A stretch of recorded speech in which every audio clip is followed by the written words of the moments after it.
Got it? Okay. Susan McNamara tried kayaking for the first time in 1996. Since then, she has paddled around Manhattan hundreds of times and once even traveled along the Atlantic coast of the US. My biggest thrill so far is paddling around Manhattan. And one year we did that under a full moon. That's my most favorite and memorable paddle of all. Going out at 8 o'clock and just paddling under a full moon and coming back at 4 in the morning and having the whole river to yourself. Since the pandemic, McNamara says the Hudson has been a lot less crowded until lately. Closed gyms and restaurants have forced thousands of people to look for new, fun ways to spend their free time and stay fit.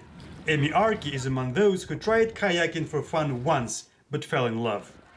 At first, I had no idea what I was getting myself into.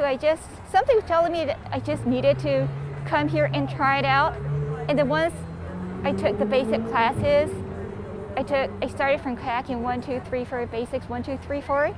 It just felt so good in the water. Since that first class, Arki has paddled to Statue of Liberty and even made her way to Coney Island to do some whale watching. That 50-kilometer long trip took her over 9 hours.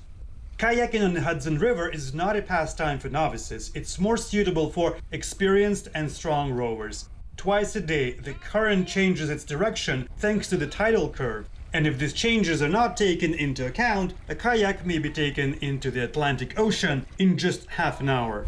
You can do it! Eric Stiller is the managing owner of Manhattan Kayak, the oldest kayak rental and tour company in New York City. His father started importing kayaks from Germany over 6 decades ago. Today, 59 years old Eric proudly continues what his father started. In kayaking, you're using a lot of core musculature, arms, shoulders, chest, and back. And believe it or not, you're using a fair amount of legs to push off the pegs inside of the kayak as well. So we create a dynamic where we're using our whole body. In early summer, Steeler found out that New York City authorities labeled kayak rental business as essential, so he didn't have to close. He developed a set of strict rules that includes mandatory masks and hand sanitizers, but he didn't expect the wave of new clients that rushed to the store.